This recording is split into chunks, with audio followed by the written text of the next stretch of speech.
રાધે રાધે, જય સિયારામ।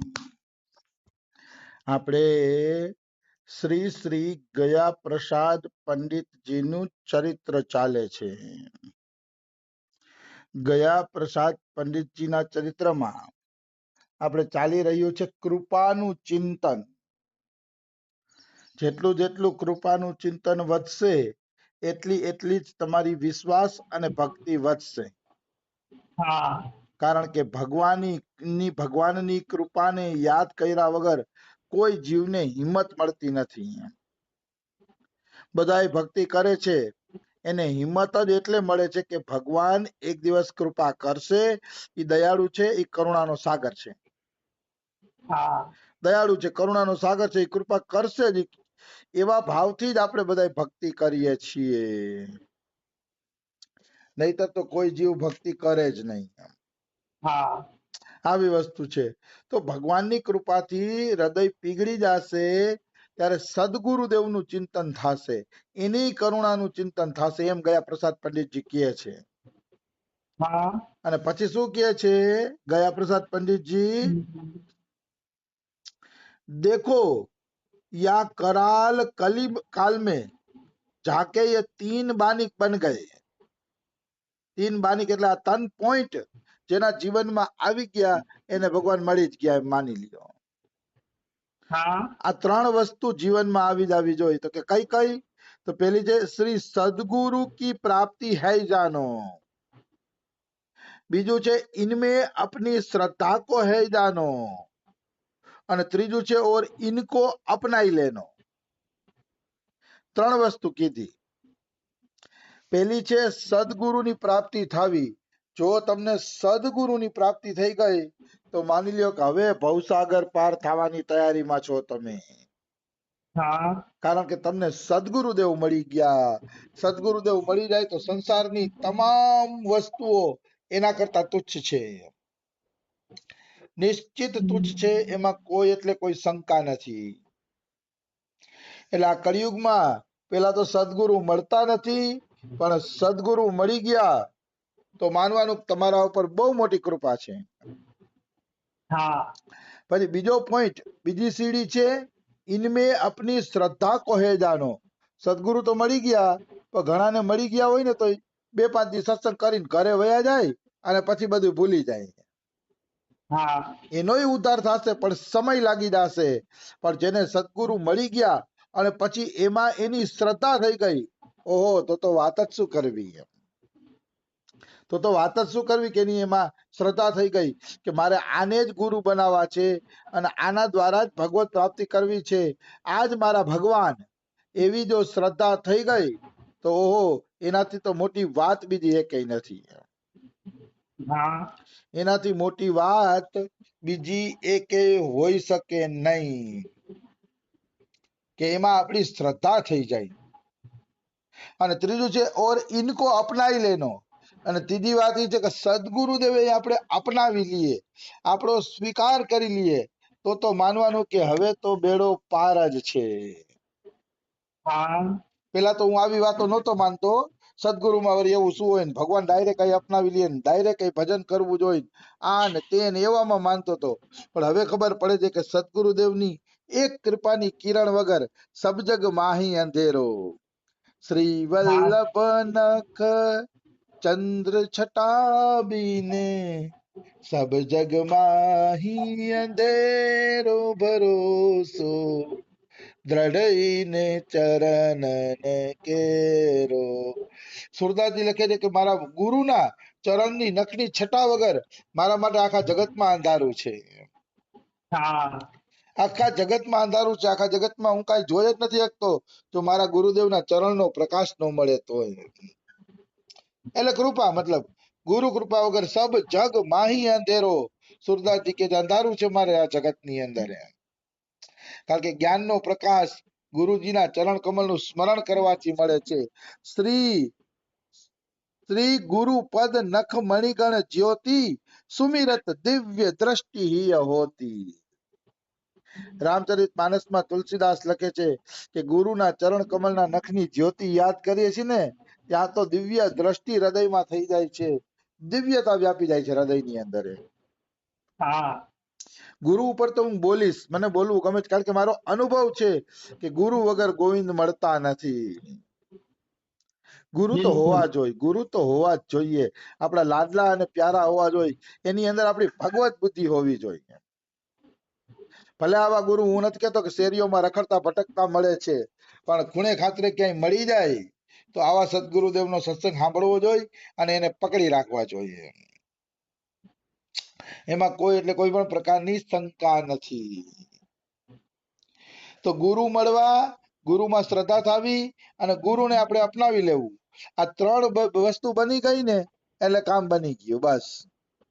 પછી તો હા જીવને કઈ કરવાનું જ નથી રહેતું. હું તો એમ કઉ છું પછી જીવને કાંઈ કરવાનું રહેતું નથી, બધું ગુરુદેવ સંભાળી લેશે. જેમ નાવડામાં બેસી ગયા એટલે મલ્લાહ નાવડાને કિનારે લગાડી દે છે, એમ ગુરુજી પછી બધાને કિનારે લગાડી દે છે.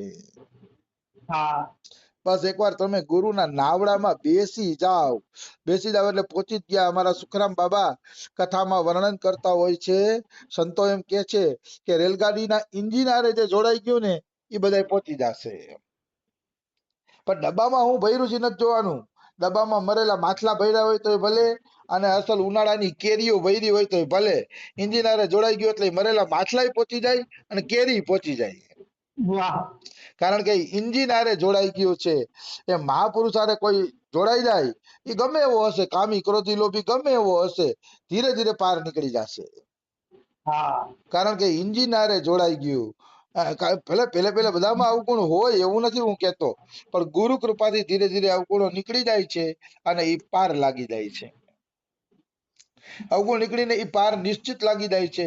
ગુરુ કૃપા થવી જોઈએ. હું એનું એક ઉદાહરણ આપું. તુલસીદાસજી છે ને, એના આશ્રમની સામે એક ભાઈ રહેતો હતો. હા એ ભાઈ છે ને, એની રૂપ આસક્તિ બહુ હતી. સુંદર છોકરીઓના દર્શન કરવા એને વધુ ગમે. હા જ્યાં સુંદર સ્ત્રી જુએ ને ત્યાં એની આંખ લાગી જતી. તો એ તુલસીદાસ પાસે આવ્યો અને કીધું કે મહારાજજી મને દીક્ષા આપો. તો તુલસીદાસ કે અત્યારે નહીં, થોડીક વાર રામ રામ જપ કરો, કે થોડાક દી પછી દીક્ષા આપીશ તમને, કે રામ રામ કરો અત્યારે નહીં. એમ કરી કરીને તુલસીદાસ એને ટરકાવે. હા કારણ કે તુલસીદાસ ને ખબર હતી કે આની છે ને રૂપ આસક્તિ છે, એટલે તુલસીદાસજી એને ટરકાવતા જાય. સમજાણું? હા એમ કરતા કરતા એકવાર ત્યાંની રાજકુમારી, કઈ કાશીની રાજકુમારી તુલસીદાસના દર્શન કરવા આવી, તો એનું રૂપ જોવા માટે આય ઘૂસી ગયો કુટિયાની અંદર. હવે તુલસીદાસની કુટિયામાં તો બધાયનો પ્રવેશ હતો, કોઈને મનાઈ કરતા નહીં, ના પાડતા નહીં. હા એટલે કુટિયામાં ઓલો ઘૂસી ગયો. પછી આમાં દીવડો બળતો હતો, તો દીવડો ધીરે ધીરે ધીરે આછો થતો ગયો. આછો થઈ ગયો ને દીવડો, એટલે ઓલા શું કર્યું, રાણીનું રૂપ જોવા માટે દીવડાને ઊંચો કર્યો, વાંટને ઊંચી કરી. વાંટને ઊંચી કરી ને એટલે પ્રકાશ થયો. પ્રકાશ થયો ને એટલે રાણીનું મોઢું જોવા માંડ્યો. હા પછી રાણી કઈ બોલી નહીં, તુલસીદાસ કઈ બોલ્યા નહીં. બે જણાએ સત્સંગ કર્યો ને પછી રાણી વહી ગઈ. તો રાણી ચાલી ગઈ ને પછી તુલસીદાસજી આને કે છે કે અરે તારામાં જો રૂપ આસક્તિ છે એટલે જ હું તને દીક્ષા દેતો નથી, કે તું રાણીનું મોઢું જોવા માટે કેવો લાલાયિત હતો, કે હા હું દીક્ષા નહીં આપું, કે તારામાં રૂપ આસક્તિ છે. ત્યારે ઓલો મસ્ત જવાબ આપે છે કે અમારાથી આ આસક્તિ નીકળી જતી હોત તો તમારી શરણમાં અમે આવત જ શું કામ? હા આ તમારી શરણમાં એટલે તો આવ્યા છે કે અમારી આસક્તિઓ અમારાથી નથી નીકળતી, એટલે તો તમારી શરણમાં આવ્યા છીએ. એની નિર્દોષતા જોઈને તુલસીદાસ પ્રસન્ન થઈ ગયા.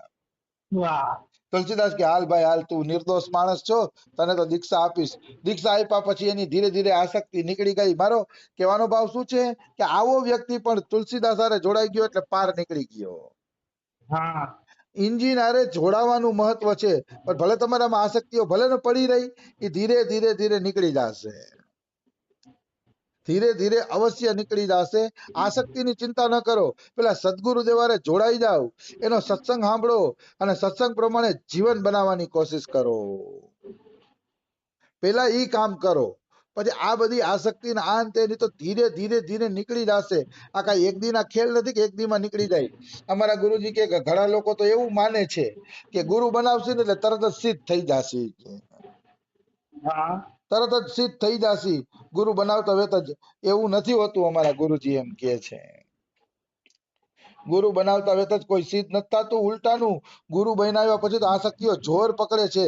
કાલે જ અમારા ગુરુજી કહેતા હતા, એ બધી ફૂદી ફૂદીને બહાર નીકળશે. એટલે ક્યારેક ગુરુ દીક્ષા પછી જોર પડે એવું થાય તો ધૈર્ય રાખીને ભજન કરવું જોઈએ.